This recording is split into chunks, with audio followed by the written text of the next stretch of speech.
Conectamos de nuevo.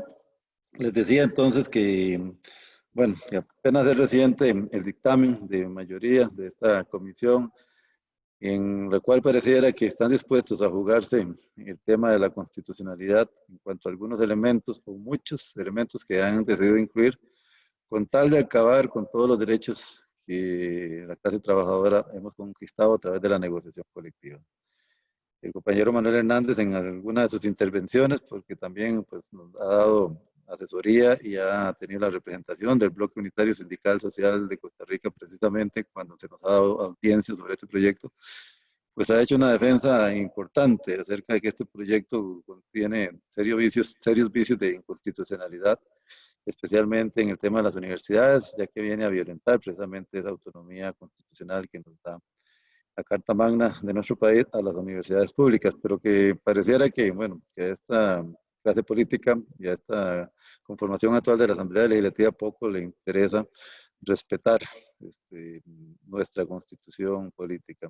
De hecho, debemos agregar que existe un nuevo proyecto, ¿verdad?, presentado por el diputado Wagner Jiménez con el fin de venir a deteriorar, a disminuir o a lo mejor hasta eliminar la autonomía constitucional como producto de aquel informe, si recordamos, que había emitido la comisión que él presidía acerca de lo que ellos llamaron una investigación de las universidades públicas. Bueno.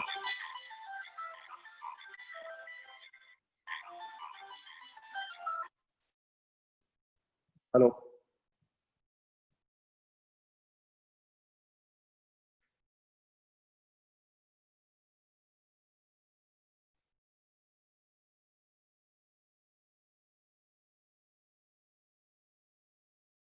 Aló, Manuel. Sí.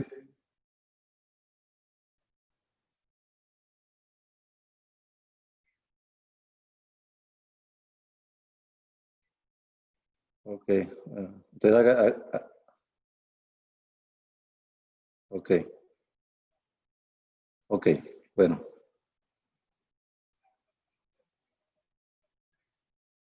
Ok. Bueno, y si quiere entonces nada más hacer la presentación oral. ¿Ya? Ok. Bueno, gracias. Sí, yo creo que ya entró. Ok, gracias. Bueno, ese era precisamente el compañero Manuel Hernández, que se le acaba de ir la luz y se desconectó de internet. Y bueno, pero ya lo tenemos acá de nuevo. Entonces, Manuel, sin más preámbulo, pues te damos la palabra para que nos hables de este proyecto y lo que esto implica, sobre todo para nosotros, para las universidades públicas. Bienvenido. Muy bien. Álvaro, muchas gracias, desde luego, por la invitación que me han hecho el día de hoy para compartir con ustedes, como funcionarios y funcionarias de la Universidad Nacional, un tema, digámoslo así, que es de rabiosa actualidad. Y cuando digo que es de rabiosa actualidad, es porque no pudo haber sido más oportuna la realización de este evento, Álvaro, porque hace días estábamos conversando de realizar la actividad y por una u otra razón vinimos suspendiendo el evento. Pero digo que ahora es oportuno y de rabiosa actualidad porque precisamente el día martes de esta misma semana, la Comisión de Gobierno y Administración de la Asamblea Legislativa dictaminó por el fondo este proyecto de ley. El proyecto de ley marco de empleo público, que es el proyecto que voy a analizar, un análisis con un enfoque principalmente jurídico, aunque no exclusivamente jurídico, bueno, porque de todas maneras el derecho es política o el derecho es político, pero no voy a hablar de política porque además no, por dicha no es mi campo, además, y voy a tratar además, eso sí, de no hacer un análisis muy técnico jurídico. Entonces, vamos a hablar entonces de este proyecto de ley. ¿Qué significa que ya está dictaminado por la comisión? Bueno, este proyecto se presentó el año pasado, ha tenido varias versiones, diferentes textos sustitutivos. Esta es como la tercera, cuarta versión de lo que yo llamo, y solo yo lo he hecho, y asumo la responsabilidad, de un Frankenstein legislativo. ¿Por qué un Frankenstein legislativo? Bueno, porque ya ha tenido varias versiones, ya ha tenido varios parches, ya ha tenido varios remiendos. Y entonces podríamos decir, hay una película ahí que se llamó, que la vi en algún momento, La hija de Frankenstein. No sé si alguno de ustedes lo habrá visto, era horrible, La hija de Frankenstein. Bueno, pero precisamente esta última versión es algo así, no como la hija, sino como la nieta de Frankenstein. Y voy a decir por qué la nieta, ¿verdad? A raíz precisamente de las últimas mociones que se aprobaron en la Comisión de Gobierno y Administración, y salió algo que es horrible de esta comisión. Algo que es impresentable y que desde luego que es un asunto que significa una violación muy grave no solamente a los derechos de las y los funcionarios públicos en general, sino además una afectación que es una de las preocupaciones que yo tengo particularmente de lo que es la democracia costarricense, lo que van dejando o va quedando de esta democracia. Este proyecto de ley, que se llama así el proyecto Ley Marco de Empleo Público, en realidad que no es nada novedoso. Desde hace ya algunas administraciones y gobiernos anteriores se viene promoviendo lo que es la reforma, como sabemos, del Estado, y dentro de lo que es la reforma del Estado, también lo que es la reforma del empleo público. Hacia atrás de este proyecto encontramos algunos otros. Uno que tal vez recordarán ustedes de ingrata memoria fue aquel proyecto que promovió la exdiputada Sandra Pix, el proyecto de ley 19.506, que se denominó la ley de reordenamiento de la retribución, de las retribuciones adicionales al salario base del sector público, que fue un proyecto que no prosperó, pero que acerca del cual vamos a conversar y compartir mis reflexiones, pues sí, ha logrado avanzar hasta ahora, ¿verdad? En sus diferentes versiones, y entonces ya está dictaminado y ya entonces va para lo que es la corriente legislativa, para el plenario. Ahora, que vaya al plenario no significa que todavía pues, se vaya a aprobar así. Yo creo que no. Yo creo que va a salir una bisnieta todavía, ¿verdad? De este Frankenstein político, porque las expectativas y las advertencias que han hecho algunos diputados es que todavía no quedaron satisfechos, ¿verdad? Con este dictamen, y lo que están pidiendo es todavía esquilmar más los derechos de la clase trabajadora de la función pública. Pero este proyecto de ley, podría decir dos cosas para ya plantearles cuál va a ser el orden de la exposición. Dos cosas. Primero, es una de las condiciones que exigió la OCDE o la OCDE, como se quiera decir, para que nuestro país pueda ingresar a ese club de los países ricos y millonarios.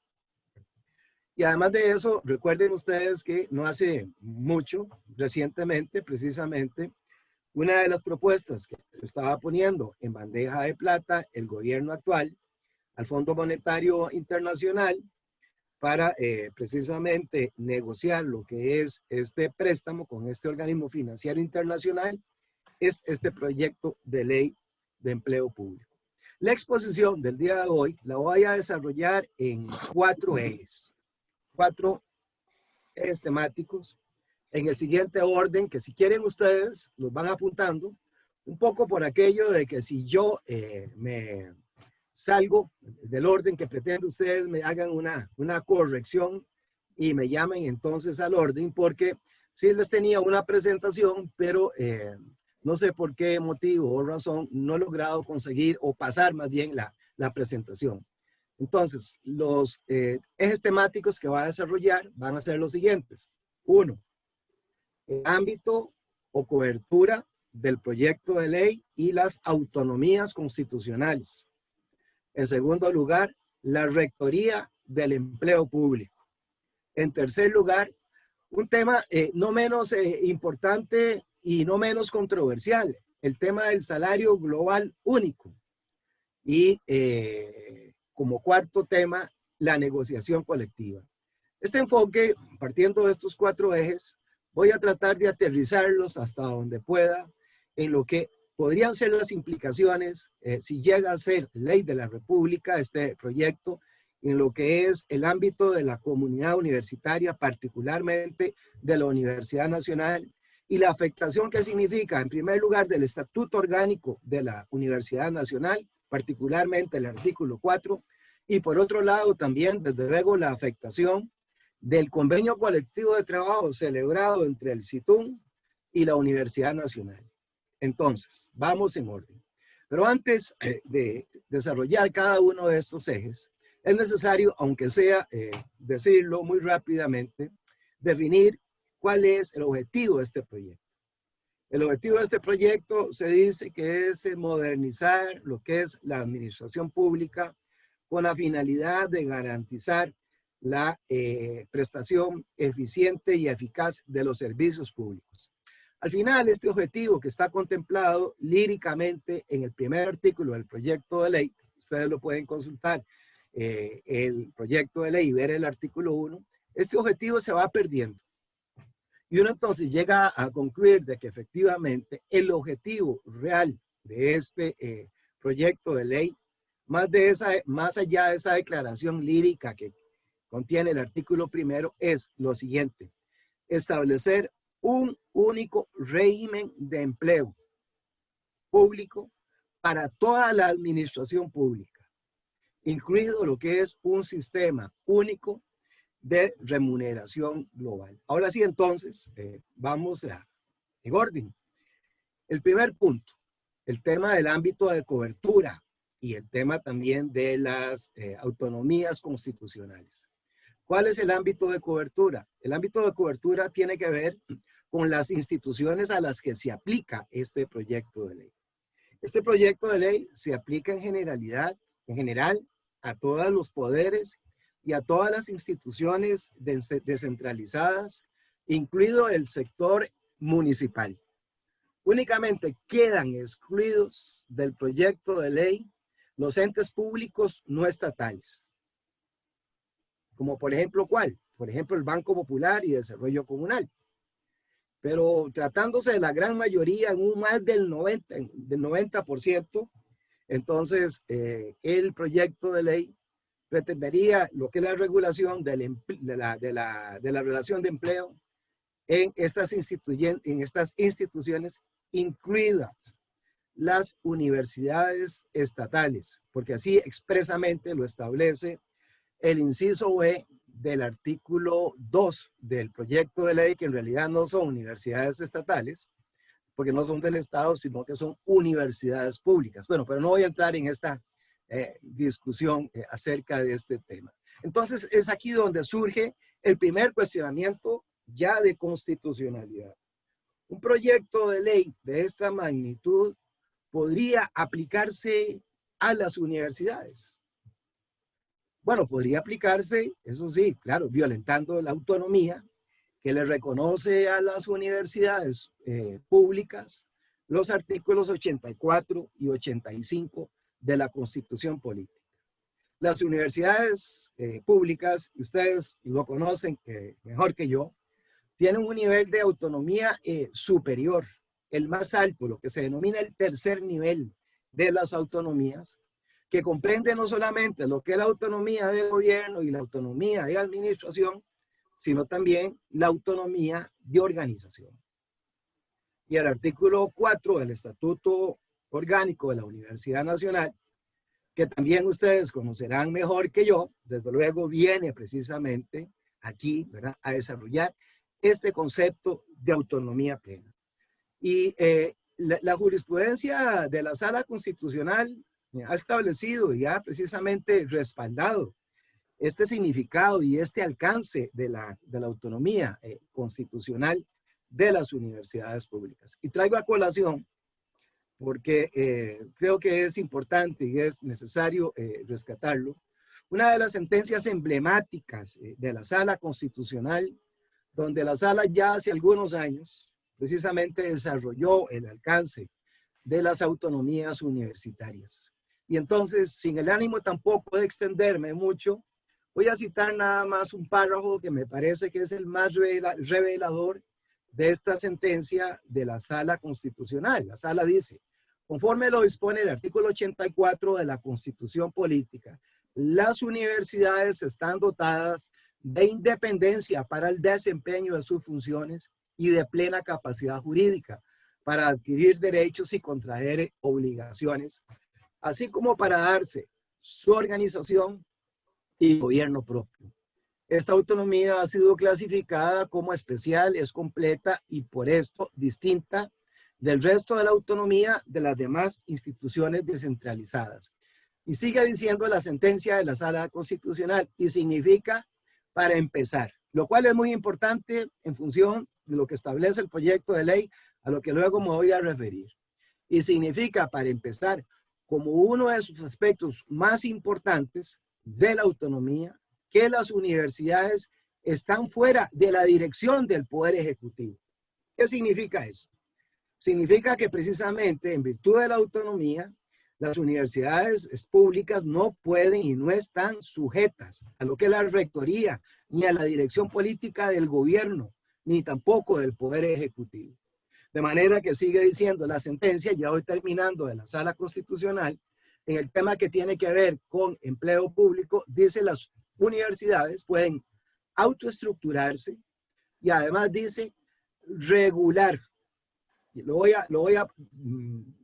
a ir despacito y lo voy desde luego enfatizando, citando textualmente esta sentencia de la Sala Constitucional.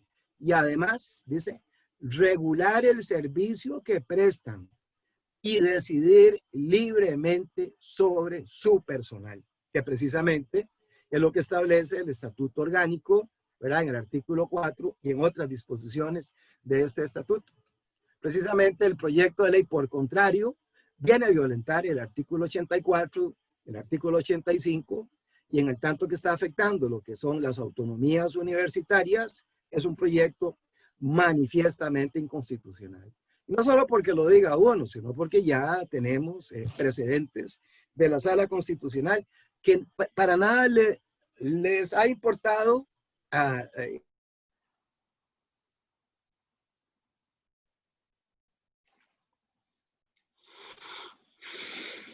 Creo que se ha desconectado, Manuel. Vamos a darle un chance para ver si logra retornar.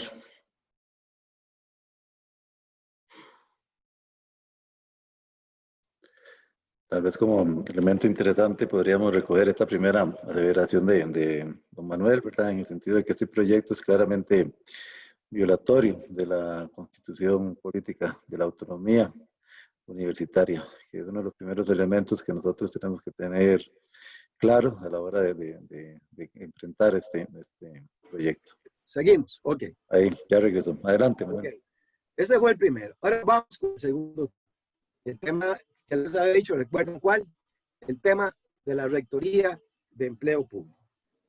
Uno podría decir que el corazón de este Frankenstein, remendado y a lo largo de 3, 4 versiones, que repito, no va a ser la última, y entonces nos han intervenido cirujanos de todo tipo, y desde luego que los cirujanos también del Banco Mundial, y los cirujanos de la OCDE, porque este proyecto en parte también fue construido en lo que denomino yo precisamente, bueno, los astilleros del Banco Mundial y la OCDE, porque efectivamente me han dado asesoría a Mideplan para construir este proyecto de ley y particularmente en la materia de empleo público.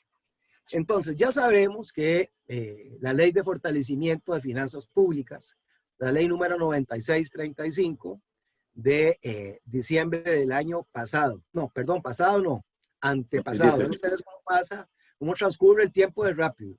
Ya vamos a tener 2 años de que está vigente la Ley de Fortalecimiento de las Finanzas Públicas. Entonces, establece en el artículo 45 y siguientes que le corresponde a Mideplan la rectoría del empleo público. Ya eso quedó ahí en esa ley.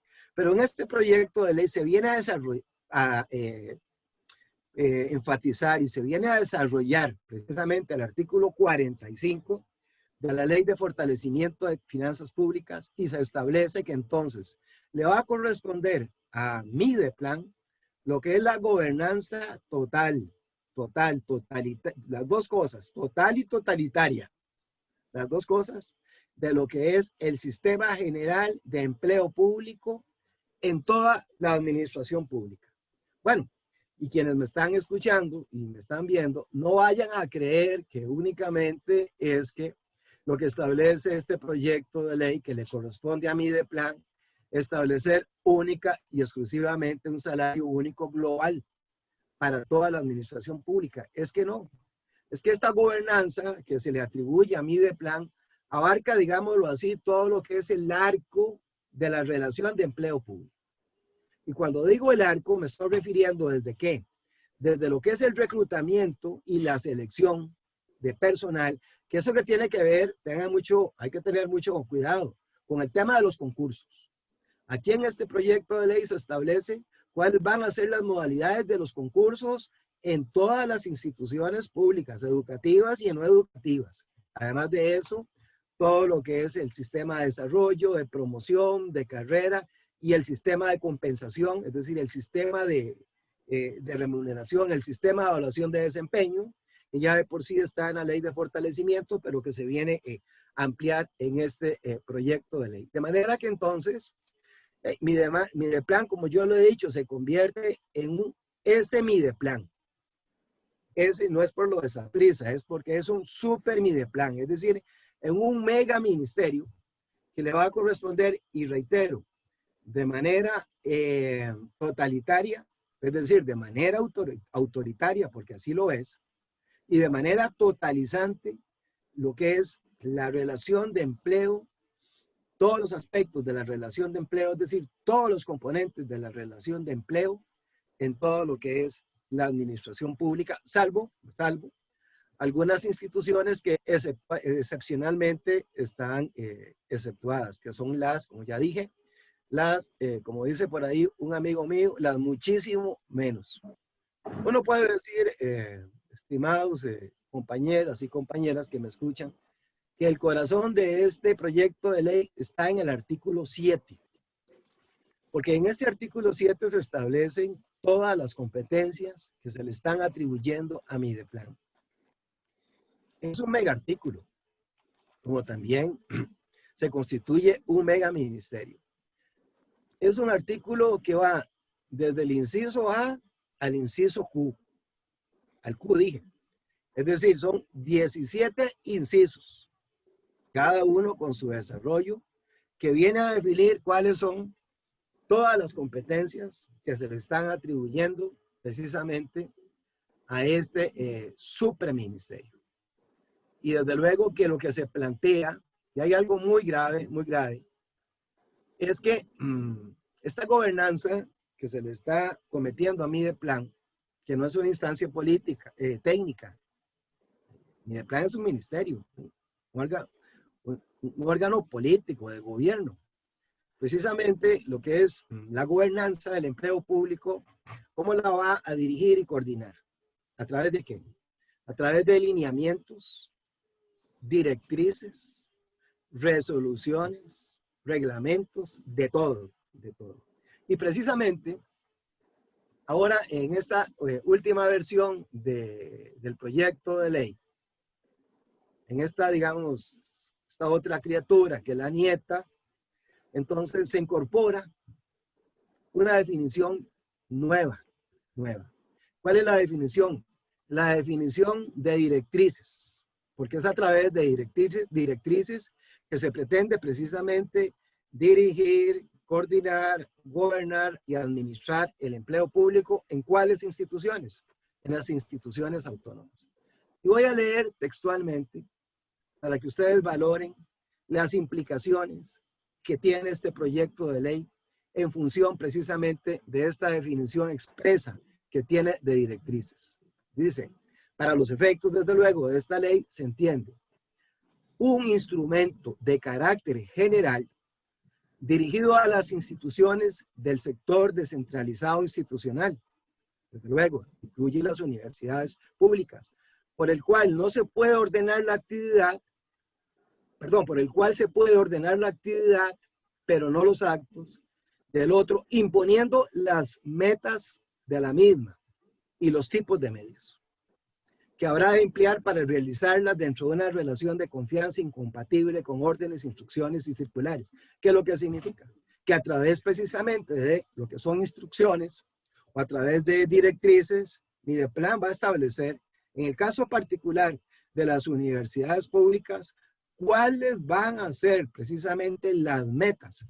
Y además no solamente las metas, sino los medios para alcanzar precisamente esas metas y confronten precisamente este inciso C, así despacito para que lo confronten, el inciso C del artículo 5 del último texto del proyecto de ley con lo que establece el artículo 4 del Estatuto Orgánico de la UNA.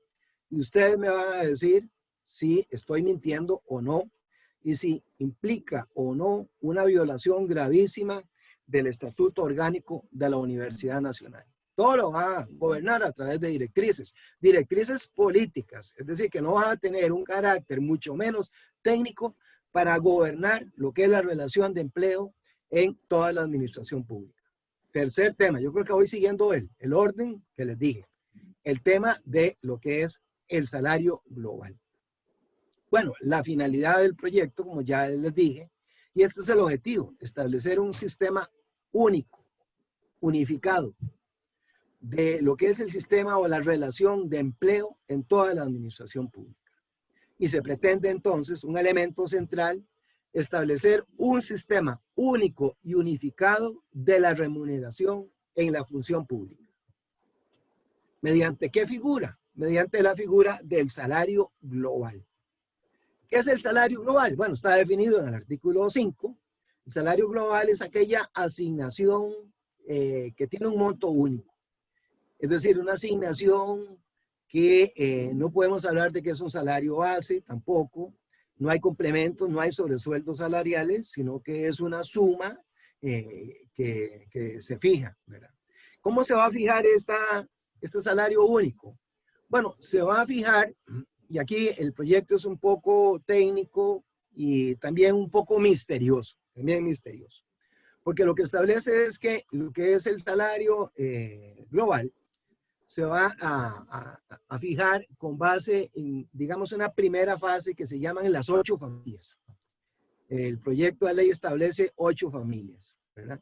Y entonces en cada una de las familias se va a establecer de menor a mayor salario cuáles van a ser las categorías, ¿verdad?, del salario global. ¿Cuáles son las familias? Rápidamente. Bueno, existe la familia general, ¿verdad?, que es de los empleados públicos que no tienen regulación específica. También existe la familia de las ciencias de la salud, existe la familia también de los policías, la familia de los docentes contemplados en el título segundo del Estatuto de Servicio Civil. Existe también la familia, digamos, de funcionarios judiciales y el Tribunal Supremo de Elecciones y otras 2 familias más. Pero no se me ha olvidado de que además existe otra familia, que es la familia de ustedes, que está contemplada precisamente, para que lo anoten también, en el inciso E del artículo 12. ¿Cuál es esta familia? La familia de las personas docentes y académicas de la educación técnica y superior. Entonces, ¿qué es lo que tendríamos en el caso de las universidades? Tendríamos 2 familias. Una familia que sería esta, la de lo que es el personal docente o académico. Y por otro lado tendríamos la familia, digámoslo así, de funcionarios administrativos que corresponden a la primer familia que establece el artículo. Es decir, cualquier, digamos, colectivo profesional o laboral que no esté expresamente contemplado en alguna de las familias, específicamente, entonces, pues, digamos, va así como un cajón, a decirlo de alguna manera, que es la familia de los servidores públicos en general. Entonces, en el caso de las universidades, tendríamos 2 familias, ¿verdad?, que son las que ya mencioné. En cada una de estas familias, mediante una técnica que Mideplan tendrá que definir posteriormente, entonces se va a hacer lo que es la construcción de los salarios globales de cada una de las familias. Pero después de este paso, entonces, digámoslo así, para decirlo de una manera muy coloquial o tal vez muy sencilla, lo que son los salarios globales que corresponden a cada una de las familias se van, digamos, a vaciar en una sola de familia, que va a ser la escala única global. Entonces, en esa escala única global, de acuerdo con un sistema de puntajes, se va a establecer, digámoslo así, la escala de salarios globales para toda la administración pública. Y entonces las 8 familias, entonces, pues al final se convierten en una sola familia, ¿verdad? Porque precisamente esa escala única global va a definir las categorías, ¿verdad?, salariales con la respectiva asignación global o única. Y entonces la ley establece de que es obligación de cada una de las instituciones aplicar lo que es este régimen salarial unificado. El artículo 34 dice lo siguiente: todas las instituciones del sector público se incluirán en este régimen salarial unificado, basados en la columna salarial global. Todas las personas servidoras públicas serán remuneradas de acuerdo con esta ley. Y esto fue lo que le incluyeron, además, el martes, en la última sesión de la Comisión de Gobierno y Administración. Este otro párrafo que dice, incluidos los servidores actuales. En el proyecto de ley original, digamos que es el Frankenstein original, no estaba contemplado esto. No estaba contemplado de que el proyecto se aplicara, por lo menos en materia de salarios, a los futuros trabajadores, ni siquiera que migraran voluntariamente. Ahora sí, esta última versión de este proyecto de ley establece que esta escala salarial única global se aplica a todos los funcionarios de la administración pública y que las instituciones tienen la obligación de aplicar esa escala salarial global que va a construir ¿quién? Que va a construir totalitariamente el megaministerio que ya sabemos cuál es. ¿Qué significa esto? Bueno, esto significa en el ámbito particularmente de lo que son las universidades. Bueno, en el caso de ustedes, de acuerdo con lo que establece el estatuto orgánico, bueno, de que todo lo que son los estímulos o incentivos económicos, que son complementos, anualidades, no solamente que ya, pues como lo estableció la ley 9635, que también es de dudosa constitucionalidad,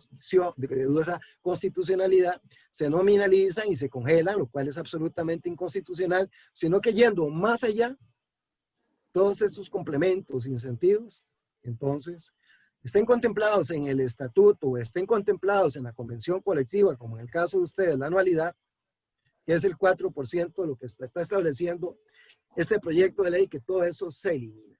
Y solo se aplica lo que es entonces esta escala salarial global única. Es más, ustedes tienen un mecanismo de ajuste o de revisión salarial establecido en la Convención Colectiva de Trabajo. Así es, ¿verdad, Álvaro? Entonces, ¿qué es el artículo que es? 30, bueno. Puede ser de negociación de salarios. De negociación. Bueno, ese artículo también, entonces, se entierra, queda enterrado, digámoslo así, por el régimen de escala salarial global. Y como les decía, pues lo más serio, que es otro vicio, inconstitucionalidad, que aquí es donde tiene esta participación, además, lo que es la nieta, ¿verdad? Que ya les decía. Porque además, en esta última edición de este texto, se vino a incorporar un transitorio. Y este transitorio establece es que el salario único global se aplica a todos los servidores. Los que están laborando al momento en que se promulgue la ley y desde luego los que ingresen a laborar posteriormente. Esto es otro vicio de inconstitucionalidad que tiene este proyecto de ley. ¿Por qué es inconstitucional este transitorio? Que si no me equivoco así de memoria, porque no traje bueno, sí la traje, pero no pude pasar la presentación, es el transitorio 11. ¿Por qué es inconstitucional? existe un artículo que posiblemente no está en la Constitución Política de los diputados de la Comisión de Gobierno y Administración, que para ser justos, esa votación quedó 6-3. 6 diputados, encabezados por el presidente de la comisión, don Víctor Morales Mora, que se ha encargado de acelerar la tramitación de este proyecto de ley, y otros 5 dictaminaron el proyecto afirmativamente. Hubo 3 diputados de la comisión que pues estuvieron en contra y que están dictaminando negativamente el proyecto de ley. Pero precisamente de última hora, digámoslo así, casi como en el último minuto, o ya más bien, digámoslo así, casi en tiempo suplementario, se viene y se incorpora este transitorio, que es inconstitucional porque el artículo 34, que ya decía que pareciera que habrá que a estos 6 diputados, tal vez nada de menos, no les hace falta, digamos, regalarles una edición de la Constitución Política, porque nada de menos no tienen en la edición de ellos el artículo 34 constitucional, que establece que ninguna ley puede tener efecto retroactivo en perjuicio de los derechos adquiridos y de las situaciones jurídicas consolidadas. Y este transitorio viene, ¿verdad?, a lo que se llama de una manera grosera, a quebrantar lo que son las situaciones jurídicas consolidadas. Porque los trabajadores que laboran actualmente en la administración pública y los que laboren al momento en que se promulgue esta ley, si llega a ser ley de la República, tienen derecho que precisamente a que se respete esa situación jurídica consolidada por la aplicación de un principio constitucional que se llama la supervivencia del derecho abolido. O sea, la Sala Constitucional se ha establecido que pues, nadie tiene derecho a lo que es la inmovilidad del ordenamiento jurídico. Pero una ley no puede tener efecto retroactivo. Y una ley entonces tiene que respetar y reconocer lo que son las situaciones jurídicas consolidadas. Y una situación jurídica consolidada es precisamente que se mantenga y se respete el esquema de salarios que un funcionario público tiene. De manera que entonces este es otro vicio de inconstitucionalidad. Y el último punto, ya para terminar la exposición, siguiendo el orden que me prometí, que normalmente no cumplo, pero que en esta ocasión excepcionalmente estoy tratando de hacerlo. Ya ustedes en la de menos como, tal vez así como a capela uno, pues en el caso mío por lo menos, cumplo con el orden y cuando hago tal vez alguna presentación, me salgo, digamos, del libreto, del formato. El tema de la negociación colectiva, que tampoco es un tema menos. O sea, la negociación colectiva es un derecho fundamental. En esta última edición del proyecto de ley se incorporó, bueno, ya estaba incluso en el proyecto original, pero el asunto es de que en algún momento se había eliminado y la OIT, cuando se le consultó este proyecto de ley, la OIT dijo, no, por lo menos el proyecto de ley debería contener un reconocimiento de lo que es el principio de negociación colectiva. Entonces, no podían ya, tal vez sería mucho desconocer esto que dijo la OIT, que era lo mínimo que podía decir la OIT, que por lo menos un principio, como lo decía originalmente el proyecto de ley, e incluyeron el principio de negociación colectiva. Ahí está, ahora en este texto. Lo que pasa es que este proyecto, ya haciendo un análisis integral del proyecto, se convierte en, este principio, perdón, se convierte en un principio también lírico, ineficaz, inefectivo. Porque, por otro lado, el mismo proyecto de ley se encarga de que es coartar o enervar el derecho de negociación colectiva. ¿Por qué motivo? Bueno, porque ya lo que decía, Mideplan tiene a su cargo lo que es la gobernanza totalitaria y además total de todos los extremos de la relación de empleo público, que ya dije, desde el reclutamiento, la selección, que tiene que ver con el sistema de concursos internos, desde luego con el sistema de compensación o de remuneración. Entonces, no deja, en los aspectos sustanciales de la negociación colectiva, no deja ningún espacio a lo que es la negociación colectiva. Es más, en uno de estos transitorios que se le agregó de última hora al proyecto de ley, se establece lo siguiente, y tómenlo en cuenta los compañeros de CITUM. Otro transitorio más, ¿verdad? ¿Y qué es lo que dice este transitorio? Es que los sobresueldos y cualquier complemento o cualquier incentivo se va a mantener vigente hasta que esté vigente el convenio colectivo. Una vez denunciado el convenio colectivo, vencido el convenio colectivo, cualquier complemento, cualquier incentivo, eso es lo que establece el proyecto de ley. Desaparece, ¿verdad? Porque precisamente sería incompatible con la lógica del salario global único, que es lo que le apuesta el proyecto de ley. De manera que sí hay una grave, a pesar de que se reconoció la negociación colectiva como un principio, este principio queda, digámoslo así, en la nube, queda completamente en el aire, porque entonces el proyecto de ley no permite o no establece espacios de negociación de las condiciones de empleo de las más importantes de las y los funcionarios públicos, y esto significa una afectación muy grave de la libertad sindical, significa una violación del convenio 98 de la Organización Internacional del Trabajo, que reconoce la libertad sindical y además los principios de negociación colectiva, incluidos, desde luego, los principios en lo que es la administración pública. Ya para concluir, dos cosas únicamente. Entonces, el primer punto es que el proyecto de ley, así como está, significa una grave afectación de la autonomía, de las autonomías universitarias. Y en segundo lugar, significa también una lesión de los derechos que tienen reconocidos el personal universitario, administrativo y docente en las convenciones colectivas y en los respectivos estatutos orgánicos de cada una de las universidades. Digamos, lo que es el escalafón universitario, lo que es la carrera administrativa, el escalafón universitario, académico y docente, lo viene a despedazar completamente este proyecto de ley.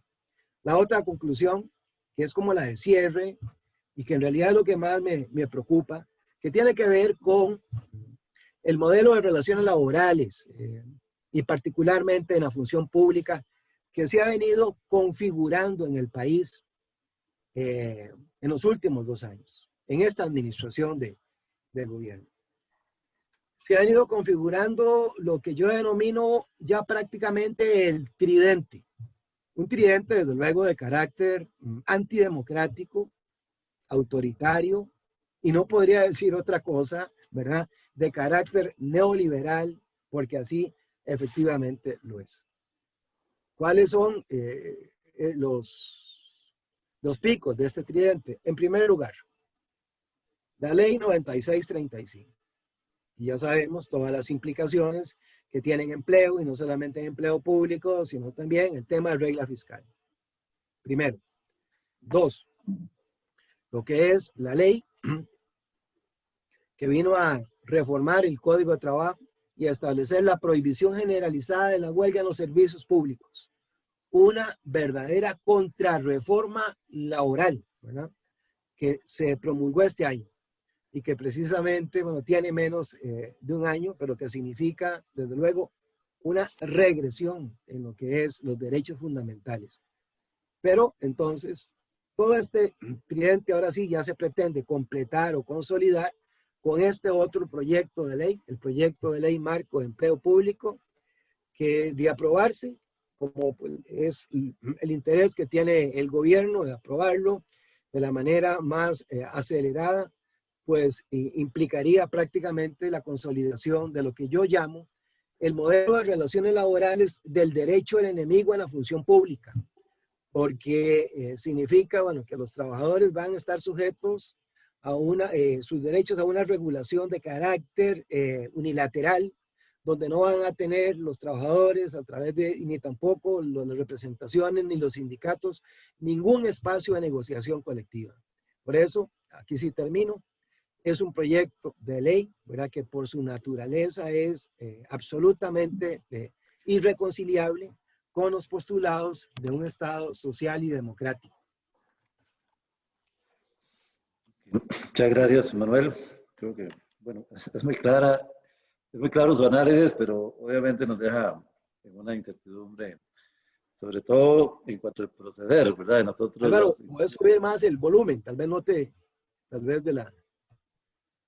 Perdón, me están escuchando ahora, sí. ¿Me escucha? Sí, sí, yo creo que incluso yo tenía el mío muy, muy bajo, ojalá que me hayan escuchado. Pero voy a acercarme porque sí tenía problemas hace un rato para que me escucharan. Me dijo José. No, que decía que es muy claro tu análisis, ¿verdad? Pero sí nos deja una serie de incertidumbres en cuanto al proceder nuestro como Universidad Nacional, como CITUM, ¿verdad? Como sindicato de una universidad, en cuanto a cómo enfrentar o confrontar este proyecto de llegar a ser ley de la República, ¿verdad?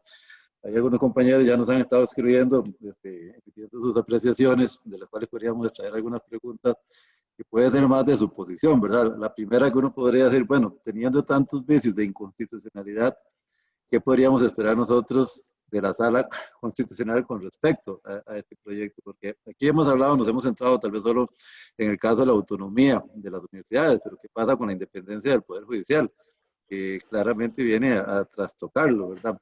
Y que bueno, lo que es claro es que nosotros podríamos haber esperado también que con la ley 9635, pues el Poder Judicial también hiciera defensa de esa independencia, pero no lo hizo, ¿verdad? Aunque algunos sospechamos que hubo algún pacto ahí no divulgado y no cumplido por el gobierno, por el cual logró, ¿verdad? Que no solo la sala cuarta, sino, bueno, la sala cuarta, digamos, no encontrara inconstitucionalidad de un proyecto que todavía consideramos que es altamente inconstitucional. Pero bueno, ¿qué podríamos esperar nosotros de tener que recurrir o no sé si habrán 10 diputados que una vez si se aprueba este proyecto hagan la consulta preceptiva? ¿Qué podríamos esperar nosotros realmente de esa sala constitucional con respecto a esto? Y lo otro tal vez es una pregunta que yo me he venido realizando desde hace tiempo, ¿verdad? Y esto es una apreciación muy mía, ¿verdad? A mí me parece que este gobierno ha puesto al Mideplan y a la ministra Pilar Garrido a hacer todo el trabajo sucio del gobierno, ¿verdad? No sé por qué razón. Entonces, ¿por qué razón se convierte también este plan en un mega ministerio? También prácticamente eliminando la figura del servicio civil, ¿verdad? Lo cual he entendido también que muchos diputados se oponen a esa acumulación de poderes. Entonces también nos deja la duda, qué es lo que hay detrás de darle tal fortaleza, tal cantidad de funciones al Mideplan. ¿Qué sucede con los departamentos de recursos humanos de todas las instancias, verdad? Desaparecen o son apéndices de estos. Tal vez para iniciar ahorita le plantearía esas dos dudas para luego continuar con otras dudas que nos están llegando ahí, Manuel. Está bien, Álvaro, con la primera usted me quiere quemar, ¿verdad? Vos tenés mucha experiencia ahí. Sí, bueno, vamos a ver cómo lo decimos. Tenemos una sala constitucional conservadora. Y la composición más conservadora que ha tenido la sala desde que se constituyó la sala constitucional. Entonces, bueno, eso es una de las vías institucionales que están contempladas, recurrir a la sala constitucional en su momento. La sala tiene asuntos muy importantes que resolver, ¿verdad? Que están ahí, digamos, en el horno, como es las impugnaciones que se hicieron de la misma ley 9635, que son varias acciones de inconstitucionalidad que habrá que ver cuándo y cómo las resuelve la sala constitucional. El tema es que, sí, se habrá que ir a la sala, y eso va a depender mucho de los sindicatos. Porque es lo que está pasando, creo yo.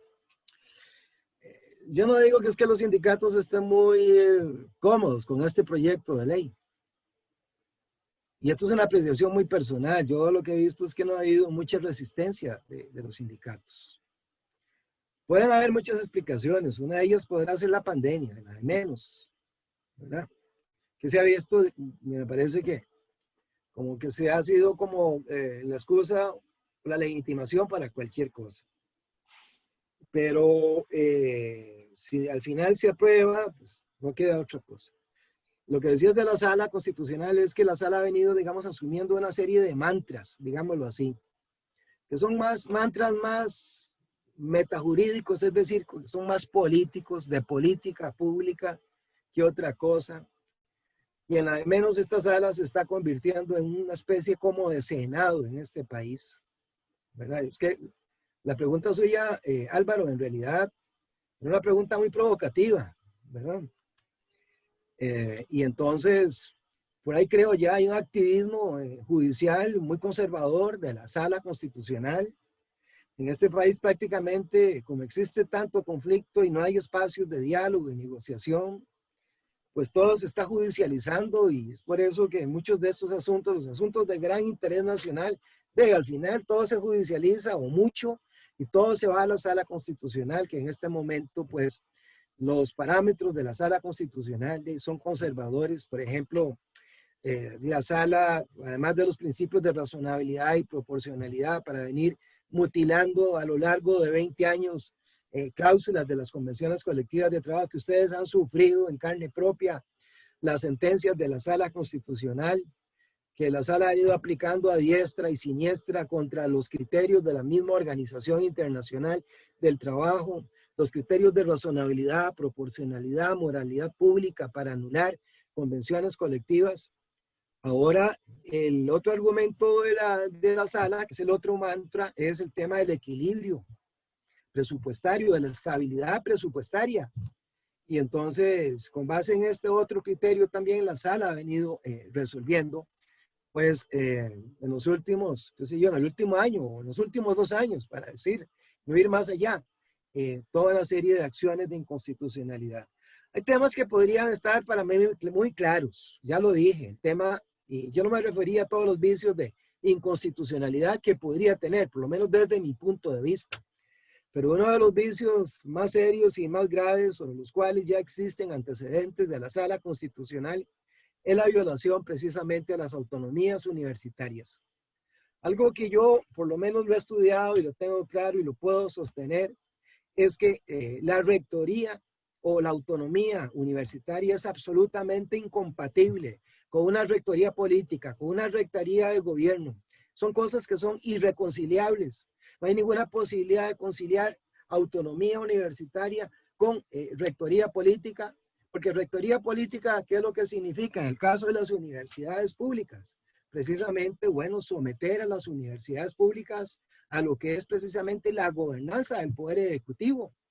Y un régimen como el nuestro, donde está constitucionalmente establecido todo un esquema descentralizado y descentralizado y de autonomías, entonces sí, en realidad no es posible de que exista rectoría política sobre instituciones que tienen un grado de autonomía, como el caso de las universidades, que es un grado de autonomía el más alto de 3er grado, porque es autonomía administrativa, de gobierno y de organización. Y este proyecto efectivamente viene incluso a afectar hasta no solamente lo que es la autonomía de gobierno, sino también lo que es la autonomía de administración, porque ya lo leí, ¿verdad? Esta definición de directrices lo que establece es que mediante directrices el gobierno, es decir, una instancia política, puede definirle a las universidades cuáles son las metas y además no solamente eso, sino cuáles son los medios para alcanzar las metas. Y esto desde luego que violenta de manera grosera para mí lo que son las autonomías constitucionales.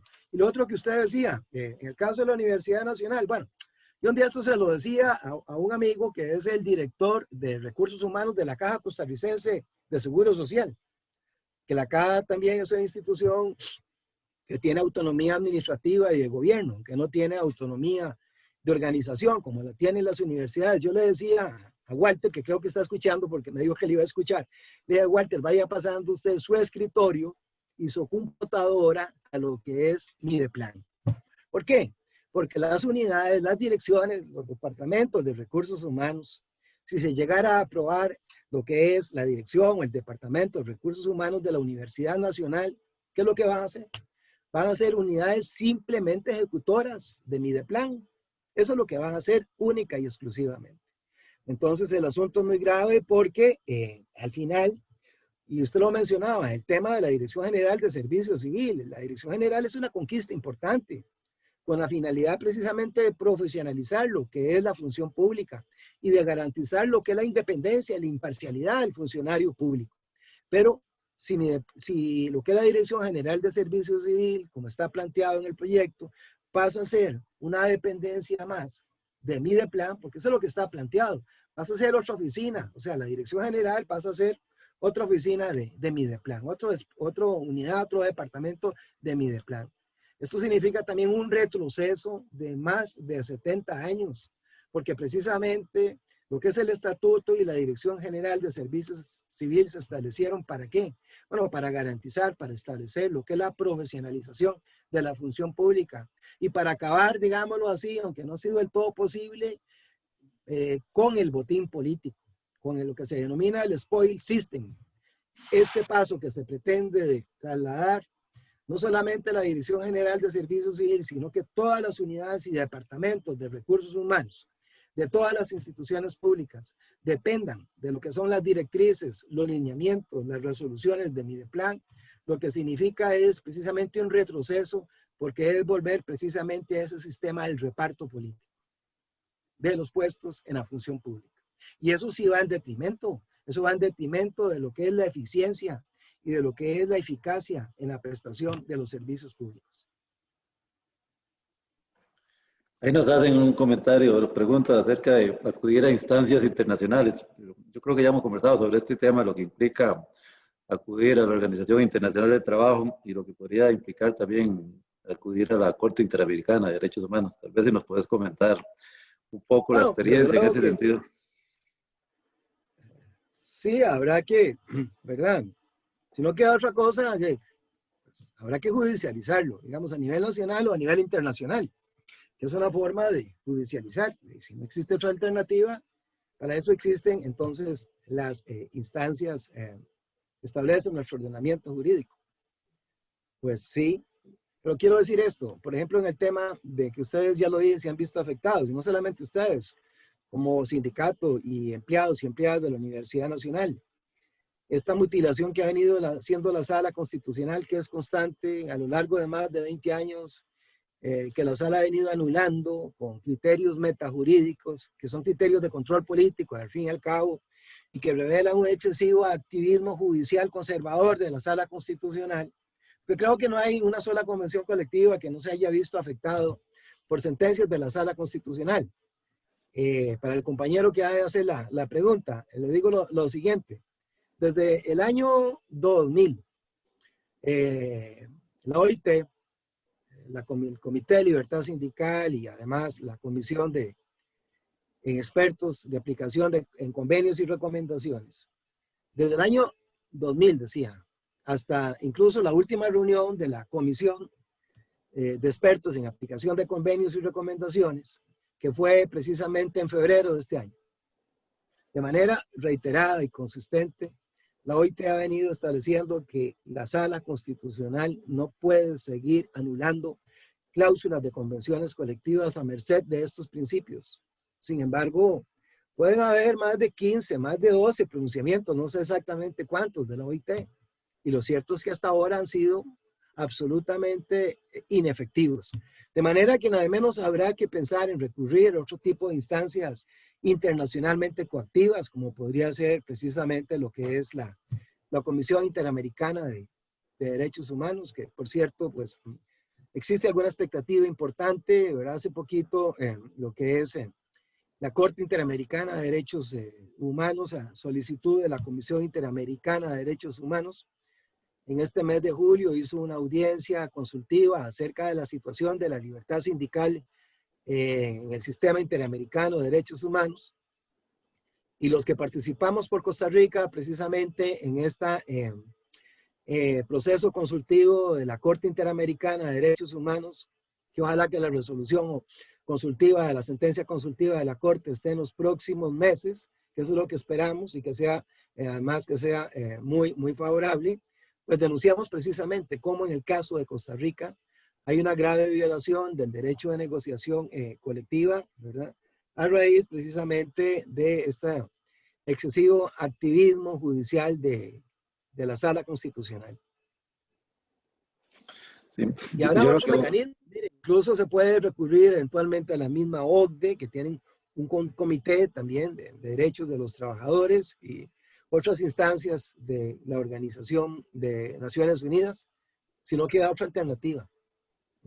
Sí. Yo sé que vos has sido insistente e incisivo en hacernos el llamado de atención a los sindicatos en el sentido de ese abandono de la lucha en la calle, si queremos, ¿verdad? Pero yo aquí también tengo que hacer un mea culpa como representante de nuestro sindicato, que sea por COVID o sea porque seguimos en una burbuja de autonomía universitaria, seguimos sumidos en la inacción total. Y eso lo tengo claro y presente. Por más que hagamos el intento de movilización, no veo yo a la comunidad universitaria dispuesta ni siquiera por un proyecto de esto a salir a defender sus derechos. Y así lo tengo que reconocer, lamentablemente, aunque no vamos a parar en los intentos de poder nosotros mostrarnos. Yo siempre he insistido también que la lucha, bueno, importante mantener esa lucha en la calle, pero también importante mantener ese poder que tenemos nosotros de elección, ¿verdad? De volvernos electores de los próximos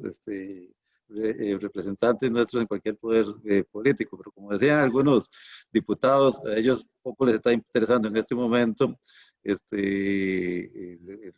hecho de que nosotros podamos decir que en algún momento los vamos a castigar con nuestro voto cuando ellos saben que fielmente van a contar ahí con un séquito de trabajadores, trabajadoras del sector público que por más que les afecten sus derechos, siempre serán liberacionistas, siempre serán del PUS, o ahora serán del PAC, ¿verdad? Lamentablemente no hemos aprendido a hacer tampoco uso de ese, poder, ese enorme poder, pero tendríamos que tratar de lograrlo. Aparte de eso, yo que te interrumpa, a propósito de lo que decís, decía François Mitterrand de que en Francia, más o menos por ahí, los trabajadores salen el lunes a protestar contra el aumento de los precios y al martes salen a protestar por exigiendo mejoras salariales y el miércoles salen a protestar porque no se respetan el miércoles las libertades públicas y democráticas. Pero terminaba Mitterrand diciendo de que el domingo salen a votar por las derechas. Exactamente.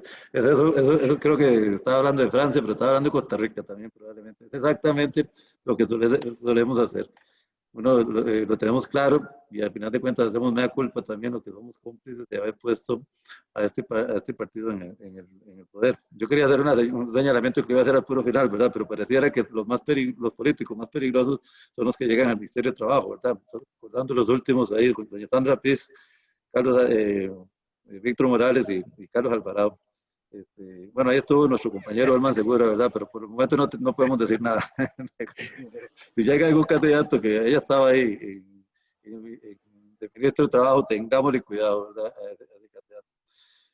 El tema, lo planteaba yo, bueno, aparte del tema de esa lucha que no hay que abandonar, tiene que ver con el propio escenario de la Asamblea Legislativa, ¿verdad? ¿Qué es lo que esperamos nosotros de este proyecto ahí en la Asamblea Legislativa? ¿Tendrá realmente los votos para aprobarse? Es un proyecto de 29 votos, es un proyecto de 38 votos, no asumiría que es de 38 votos.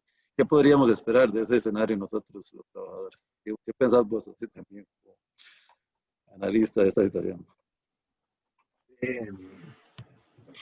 ¿Qué es lo que hemos visto? Lo que hemos visto, existe un constitucionalista, Carl Schmitt, fue un constitucionalista de un régimen fascista alemán.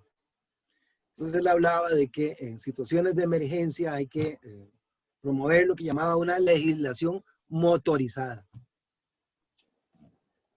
Antes del COVID y ahora más con el COVID es lo que hemos visto.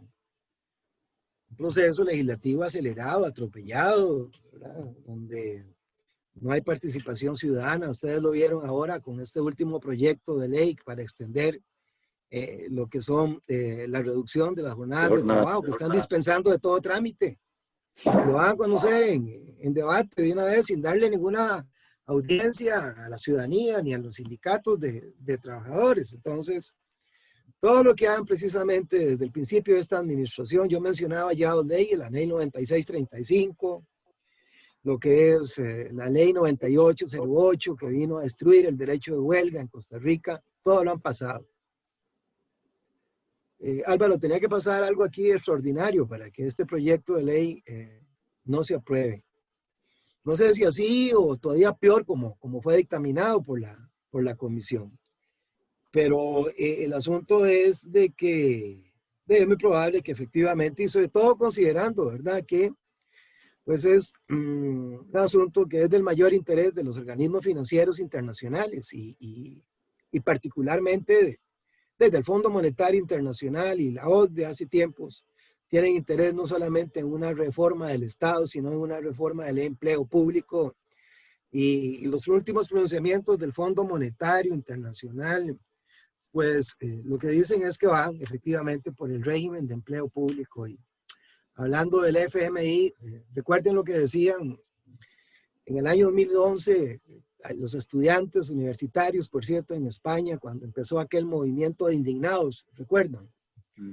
El FMI, decían ellos, nos jode a todos, y no solo a las camareras. A propósito, precisamente, recuerden de aquel escándalo sexual que se dio, que él fue el presidente del Fondo Monetario, ¿cómo es que se llamaba? Klaus Strang, Klaus Strang, ¿sí? Que precisamente una camarera de un hotel en Nueva York denunció que trató de abusar de ella sexualmente, a raíz de lo cual Klaus Strang, que además era candidato del Partido Socialista francés, casi nada, ¿verdad?, tuvo que renunciar no solamente a lo que es la presidencia del FMI, sino también a la candidatura del Partido Socialista. Entonces, sí está en la mira del FMI, ¿verdad? Y posiblemente por eso nos van a joder a todos. Sí, por cierto, que esto fue algo parecido a lo que le está pasando a Julián Assange, una acusación muy similar. Iba a hacer una pregunta con respecto al artículo 34 de la Constitución. Tenemos suficiente jurisprudencia de la sala defendiendo este artículo, porque ahí vemos a este señor constitucionalista que pareciera ser el ideólogo de la comisión, diciendo que en Costa Rica no hay derechos adquiridos en el sector público. Y parece que la Contralora también avaló ese principio. Y más bien este señor Rubén Hernández ha estado haciéndolo hoy para que se incluya la prohibición expresa, ¿verdad?, de la negociación colectiva, aunque como ya decís vos, bueno, pareciera que no haría falta si el proyecto queda como está. Pero podemos tener nosotros alguna certeza en que con la sala cuarta es claro que no la tenemos, de que por lo menos por ahí habría un elemento de defensa de estos derechos adquiridos. Bueno, mire, lo primero que quiero hacer la aclaración, que es obligatoria, es que yo también soy de apellido Hernández, pero absolutamente no tengo que ver, no soy familia, ¿verdad? Otra cepa. Ni siquiera remotamente de este abogado. Llegaron en dos barcos diferentes. Sí, señor. Bueno, pero el asunto es de que es un despropósito lo que se está planteando. Hay diputados en la Asamblea Legislativa que le aplauden, así, perdón la expresión tan coloquial, hasta con las orejas a este abogado. O sea, plantear esto es que, pues, cualquiera se crispa cuando se dice que los funcionarios públicos no tienen derechos adquiridos ni situaciones, es que lo que está diciendo, ni situaciones jurídicas consolidadas. Es que hay que entender de que incluso lo que es el principio de irrefractividad, no solamente, bueno, es un principio del Estado de Derecho, principio elemental del Estado de Derecho, ni siquiera del Estado social democrático, sino que un principio elemental del Estado liberal, es decir, es precisamente el principio de irrefractividad, que está consagrado en el artículo 34 de la Constitución Política. De manera que, pues, es una tesis que para mí, no sé qué inspiración podría tener, de qué otro ordenamiento, de qué momento, digamos, podría tener de esa época, ese planteamiento que sigue todavía, pues, defendiendo este abogado. Pero miren, se los va a plantear así, Álvaro. O sea, si los funcionarios públicos, como se dice, cosa que yo no comparto jamás, y no creo que ningún demócrata comparta tampoco, no tienen derechos adquiridos. Y si hay una afectación de derechos adquiridos, el Estado tiene que entonces indemnizar esa afectación de los derechos adquiridos. Por lo menos eso. Si hay una afectación a los derechos adquiridos, el Estado tiene, ¿verdad?, en un régimen de derecho, la obligación de indemnizar esas afectaciones. Desde luego que existe un convenio, como es el convenio 98, ¿verdad?, que tiene un rango superior a la ley.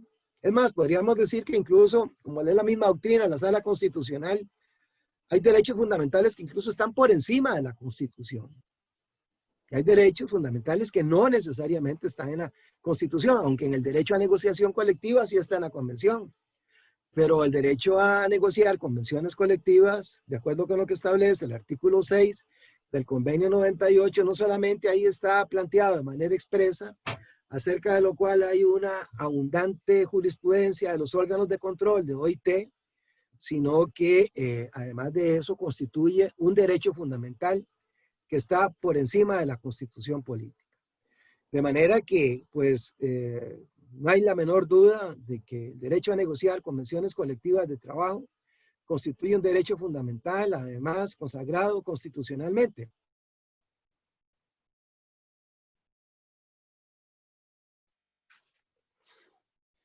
Bueno, se nos ha cortado otra vez la transmisión con Manuel. Vamos a darles unos momentos para que se puedan conectar. Ya estamos también terminando, luego de este análisis que nos ha permitido conocer pues, en detalle de qué es lo que podría involucrar la aprobación de este nefasto proyecto y posible conversión en ley de la República, ¿verdad? Pero sobre todo el llamado de atención que nos hace Manuel también, que hoy no quiere ser tan franco como lo ha sido conmigo, Sí, y llamando la atención. en el Adelante. sector público.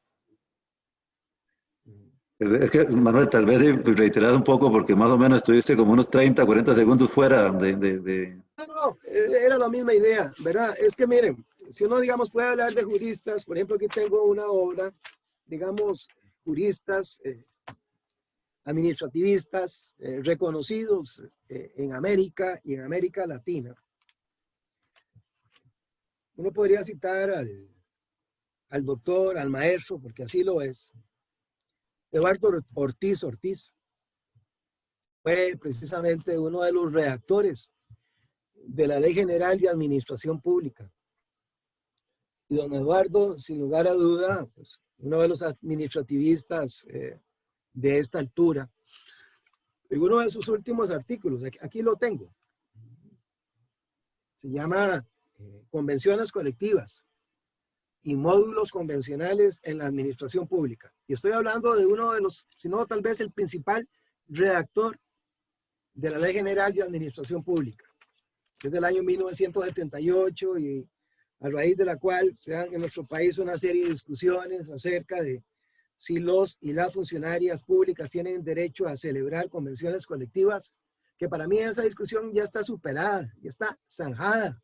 No obstante que algunos todavía trasnochados que posiblemente siguen inspirados en concepciones neofranquistas, ¿verdad? Y que no han entendido lo que significa lo que es la constitucionalización del derecho administrativo, siguen obstinadamente considerando, pensando que los funcionarios públicos no tienen derecho a la negociación colectiva. Y Álvaro, esto es muy importante y no lo pensaba citar, pero es que cuando hablamos de autoridades jurídicas y académicas, uno no podría dejar de citar en este tema a quien hay que citar, al doctor Ortiz Ortiz. Y entonces precisamente este libro, porque es esto, es un libro, él lo cierra y lo concluye en la conclusión general con este párrafo, que es solo de 4 líneas, y que lo voy a leer. Pero los diputados no escuchan esto. Dice así: la convención colectiva en el sector público es no solo constitucionalmente posible, sino también deseable, como la forma más democrática y participativa de regular las condiciones de trabajo, poniendo en comunión y comunicación a la administración y sus servidores, y con una gran propiedad jurídica, incluso con alguna expresión que uno podría decir hasta poética, pues precisamente una autoridad en la materia, redactor, como ya lo dije, de la Ley General, llega a esta conclusión de que efectivamente en lo que es la administración pública, pues las convenciones colectivas son absolutamente válidas, son constitucionales. ¿Y qué es la mejor manera? ¿Qué es lo que no han entendido quienes defienden estas tesis autoritarias? Es la mejor manera de poner en comunión a lo que es a la administración con los servidores, para garantizar que precisamente lo que es la eficiencia en la prestación de los servicios públicos, un ordenamiento democrático, además donde se respeten los derechos de los trabajadores. Ok, nada más una consulta de algo que yo mencioné. Es un proyecto que ocupa 39 de 38 votos, perdón. Bueno, miren, el asunto es de que, Álvaro, creo que en este asunto sí la Corte Suprema de Justicia se pronunció. Eso no lo he logrado confirmar cuando se le hizo la consulta. Y entonces sí creo que la Corte consideró de que afecta lo que es el funcionamiento y la organización del Poder Judicial. Y entonces, como el criterio de la Corte fue negativo, de acuerdo con lo que establece el artículo 167 de la Constitución Política, tendría que ser aprobado por una mayoría calificada de diputados. Lo que pasa es que este es un tema también, ¿verdad? Que la discusión acerca del alcance del artículo 167 ahora en la misma sala constitucional es un tema que se los trae. ¿Por qué lo digo? Bueno, precisamente a raíz de lo que es la consulta que se hizo en su momento a la sala constitucional acerca del proyecto de ley de fortalecimiento de las finanzas públicas. Cuando aprobado en primer debate, se hizo la consulta a la sala constitucional, la consulta facultativa de constitucionalidad. Y uno de los temas consultados tenía que ver con precisamente si este proyecto, que ahora es ley de la República, lo que es la nefasta ley 9635, si pues afectaba el funcionamiento y organización de del Poder Judicial. Y ahí lo que es la sala constitucional hizo ahí algún ejercicio un poco medio mágico, ¿verdad? Y al final entonces no hubo tampoco ningún inconveniente para que la Asamblea Legislativa en segundo debate aprobara la ley 9635. Creo Sí. que hay una acción de inconstitucionalidad planteada por un sindicato del Poder Judicial al respecto, sobre ese tema precisamente. Que Sí, no es muy se ha ido, interesante. Hay que ver perdón, que no ahí, sé, pues, no, no, sí. nada más quería agregar que en aquel momento fue una de las consultas que rechazó la sala cuarta precisamente porque la firmaban los mismos diputados, ¿verdad? Entonces tomó la primera, que era más inocua, y dejó la que era por la forma en ese caso, y no la respondió, pero me parece que hay una acción presentada. En la sentencia de la sala facultativa, hay un examen que hizo la sala acerca del artículo 167, ¿verdad? Y si resultaba aplicable o no la ley 9635 a lo que es el Poder Judicial en función del tema de lo que es la independencia de poderes, ¿verdad? Hay un examen ahí interesante que hizo en su momento la sala constitucional. Ok. Tal vez nada como para ir cerrando, algo que he planteado al interno del Busco, sin embargo no ha recibido eco mi propuesta, es que nosotros tenemos que tratar de buscar otros escenarios, ¿verdad? De lucha, ante todo esto que hemos planteado, ¿verdad? Que el haber tenido ese éxito en las calles hace 2 años tampoco evitó que se aprobara esta ley, ¿verdad? Y en Sí. este momento pues hay un inmovilismo, si se quiere. Y pues he planteado explorar la posibilidad de buscar acercamiento con los sindicatos estadounidenses, ¿verdad? Muy afines al Partido Demócrata, por cierto, que vienen a tener un peso específico, ¿verdad? Que sé que en otros sindicatos a nivel latinoamericano pues han hecho lobby también precisamente para defensa de derechos. Pero bueno, parece que es algo en lo que voy a insistir al interno del bloque unitario sindical, por lo menos para explorar si ese es un escenario posible de lucha, ¿verdad? De apoyo y indirecto hacia este tipo de causas. Por lo demás, me parece a mí que, como ya lo decís vos reiteradamente, nosotros no debemos de abandonar esa lucha en las calles, ¿verdad? Pero debo decir que es difícil, es sumamente difícil, y eso que nosotros en la Universidad Nacional y en las universidades tenemos condiciones privilegiadas para seguir manifestándonos, pero seguimos haciendo lo mismo, ¿verdad? Cuando hacemos una convocatoria, lo primero que nos preguntan es por el permiso de la rectoría, y el tema tiene que ver con que si estas cosas valen o no valen la pena, por lo menos faltar un día, una mañana, etcétera.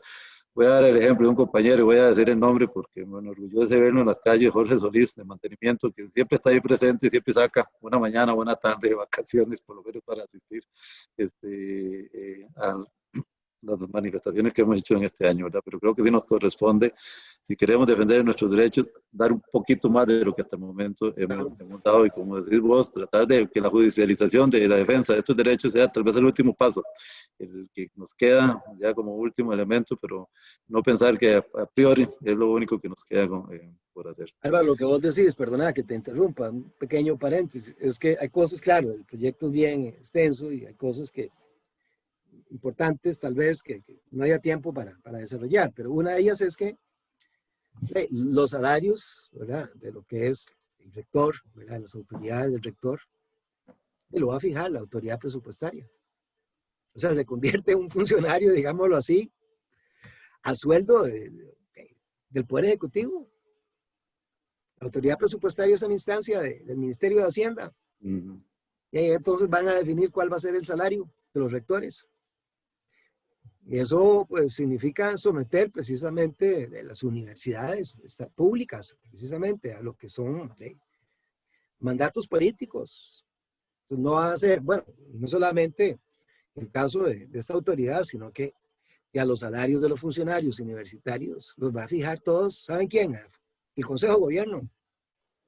Porque además, una vez que se establezca la escala salarial de inicio, lo que establece el proyecto de ley, que no hubo chance, y por eso les decía que el mecanismo de revisión salarial que ustedes tienen de negociación, pues queda inutilizado, y es que va a ser el Consejo de Gobierno el que va a fijar lo que son los reajustes por costo de vida. Pero, reajustes por costo de vida, dependiendo de la disponibilidad presupuestaria, dependiendo de la estabilidad presupuestaria, dependiendo del equilibrio fiscal del país. ¿Qué significa estas condicionalidades?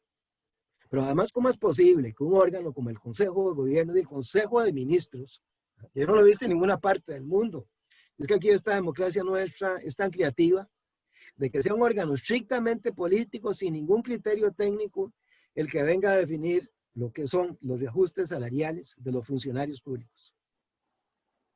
Son cosas totalmente insólitas, insólitas. Despedazan y destruyen lo que es la Comisión Negociadora de Salarios del sector público, pero que de todas maneras la tienen inutilizada desde hace ya bastante tiempo. Pero lo que va a ser la revisión salarial y la fijación, eso le va a corresponder al Consejo de Ministros. Sí, en algún momento doña Rocío Aguilar, siendo ministra de Hacienda, te debo decir, ¿verdad?, que de aquí al 2000, no sé si al 2040, no volví a ganar reajustes salariales producto de la regla fiscal, ¿verdad? Puede ser que sí, Álvaro, sí. Es que el asunto es muy serio porque uno ve que desde hace unos 4 años hay un estancamiento de los salarios, y particularmente en los últimos 2 años. Y este estancamiento de los salarios significa, bueno, una devaluación interna del poder adquisitivo de los salarios de los trabajadores. Pero además tiene luego otra serie de consecuencias que no son virtuosas para la economía del país, que es lo que lo comprenden, por otro lado, los empresarios, porque eso significa una reducción de la capacidad de consumo, una reducción de lo que es la demanda agregada, y eso es caldo de cultivo precisamente para una recesión, que es lo que están promoviendo con estas políticas que en realidad de austeridad, que son austericistas o fiscalistas, que son políticas más bien procíclicas, ¿verdad? Y que no son políticas contracíclicas que pudieran efectivamente despejar lo que es la economía, la reactivación económica de nuestro país y generar empleo. Pero no cualquier empleo, sino generar empleo decente.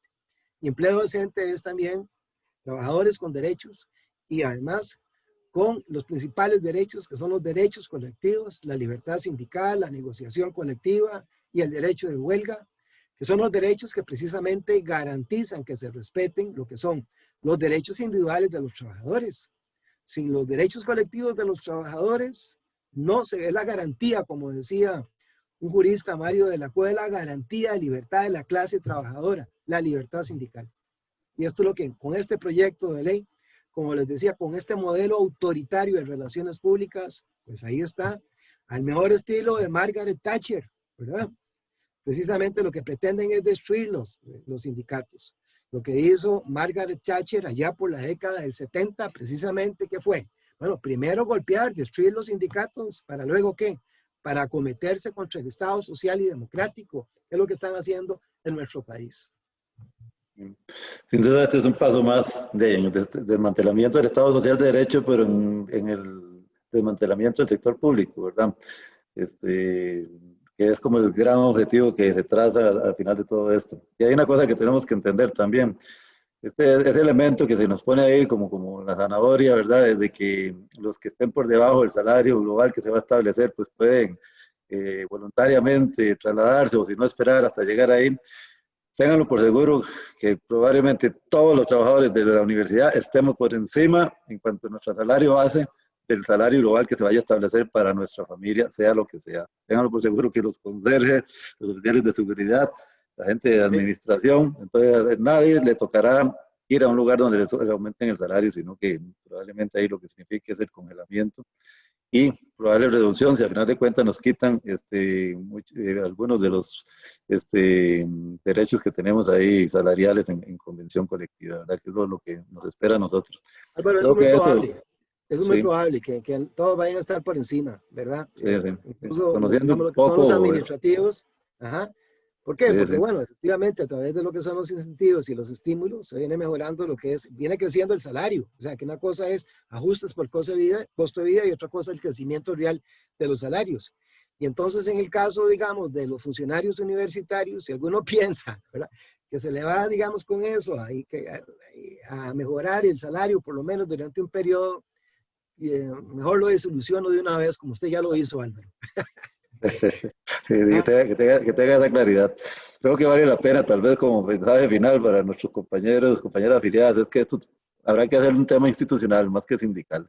Creo sí. que ahí la Universidad Nacional, las universidades públicas corren peligro, ¿verdad? De sobrevivencia, de mantenimiento de su personal calificado, sobre todo, ¿verdad? Con este tipo de proyectos. Entonces buscaremos que esto, tal y como nos lo plantean ahí, a nosotros ya también, el Consejo Universitario nos envió el proyecto para dictaminarlo nosotros, como suele suceder. Pero creo que será un tema institucional más que sindical y en eso estaremos trabajando en los próximos días con las autoridades. Manuel. Claro, Álvaro, eso que sí es muy acertado. Disculpa, que debe ser Ok. asumido como un tema institucional y es que el sindicato forma parte de esa también institucionalidad. Desde luego que sí. Porque esta definición de directriz, ¿qué es lo que dice? Bueno, es que a través de directrices se van a establecer lo que son las metas y los medios de alcanzar las metas de las instituciones descentralizadas, incluidas las universidades. ¿Qué significa esto? De que Mideplan va a establecer lo que es toda la política de empleo de las universidades públicas de este país. Entonces, esto significa, bueno, la destrucción completa de la autonomía, además de que ya le han venido cercenando una y otra vez los recursos a contrapelo de la constitución política que nunca se ha cumplido, ¿verdad? Con el mínimo que establece la constitución del 8% del PIB y menos ahora. Entonces ahora pretenden precisamente lo que es gobernar, lo que es el empleo de las universidades. Sí. Y recordar que ya está, creo que ya presentó el proyecto este señor Wagner Jiménez, ¿verdad? Para modificar el artículo 85, 86, no me acuerdo cuál de la Constitución, ¿verdad? Con el fin de, básicamente, de disminuir o acabar con la autonomía. Si este proyecto no es suficiente, si ese otro termina también aprobándose, ese sería el tiro de gracia a las universidades públicas de este país, ¿verdad? Lo que pasa es Agradecerle, que nunca lo Manuel. han cumplido, ¿verdad? Nunca lo han cumplido. Sí, sí, pero bueno, por lo menos hemos tenido Cuando ahí. estaba en el 6 nunca lo cumplieron, ahora que está en el 8 mucho menos lo cumplen, ¿verdad? Sí. Bueno, A pesar de que, Álvaro, hay sentencias de la Sala Constitucional. La Sala Constitucional estableció una acción de inconstitucionalidad, una violación del artículo 8 y le advirtió a los diputados hace unos 4 años de que tenían que cumplir lo que es con el artículo 8, es decir, lo que se llama la supremacía de la constitución política. Pero pareciera que tampoco el artículo 84 y el 85 están en el código de algunos diputados de la Asamblea Legislativa, posiblemente la gran mayoría. sí, creo que la Sala Cuarta algo dijo que cuando se aceptó que metiendo el INA y las redes de cuido y con, no sé, 180 mil millones de presupuesto que traían, Sí. se alcanzaba el 8%, ¿verdad? Que fue ese gallo gallina, esa sentencia que hizo Sala Cuarta para no ver inconstitucionalidades en el proyecto de la Ley de Fortalecimiento de las Finanzas Públicas, ¿verdad? bueno, que es a lo que se le teme a la sala cuarta, de la sala cuarta. Manuel, agradecerle, de verdad, el tiempo que ha dedicado a estudiar estos temas y el tiempo que nos ha dedicado a nosotros para explicárnoslos el día de hoy. Creo que la gente está bastante clara o creo que también hay que hacer eso, encender un poco las alarmas de la gente de lo que podría venir y ojalá provocar, ¿verdad? Esa necesidad de movilización, que es lo que nosotros como dirigentes sindicales siempre queremos en nuestras bases y en nuestros trabajadores en general, ¿verdad? Muchas gracias. No, con mucho gusto. Ha sido un gusto compartir con usted, Álvaro, y también con la comunidad universitaria. Y yo digo dos cosas, peligros muy serios contra la democracia y la participación democrática, y libertad sindical es participación democrática en un Estado de Derecho. Y lo otro que es muy acertado, Álvaro, es que esto, los sindicatos universitarios, y no solamente la Universidad Nacional, sino los demás, deben convertirlo en un tema institucional, porque aquí, además de los derechos de las y las funcionarios de las universidades, está en juego lo que es de la autonomía universitaria. Una vez más, ¿verdad? Amenazada, ¿verdad? Por estas iniciativas legislativas. Muchas gracias, Álvaro, más bien por la oportunidad de compartir, digamos, algunas reflexiones, aunque no puedo utilizarla, pero a veces las puedo pasar ahí, la presentación que había hecho, y tuve que ir de alguna manera ahí a capela, producto del estudio, pues desarrollando la exposición.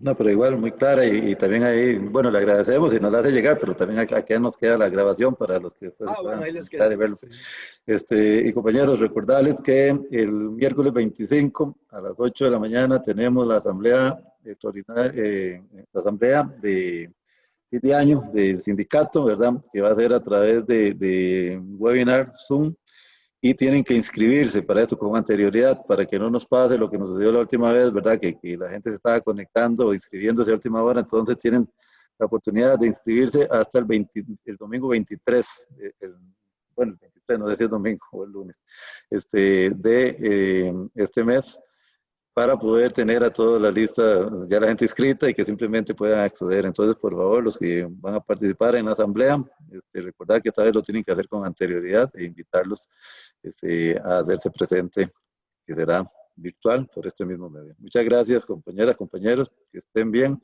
Nos estamos viendo en una próxima cita de conversatorios sobre estos temas de interés. Muchas gracias. Hasta luego, Manuel, que esté bien y ahí seguiremos en contacto también para un futuro, otro conversatorio. Buenas tardes, compañeras, compañeros.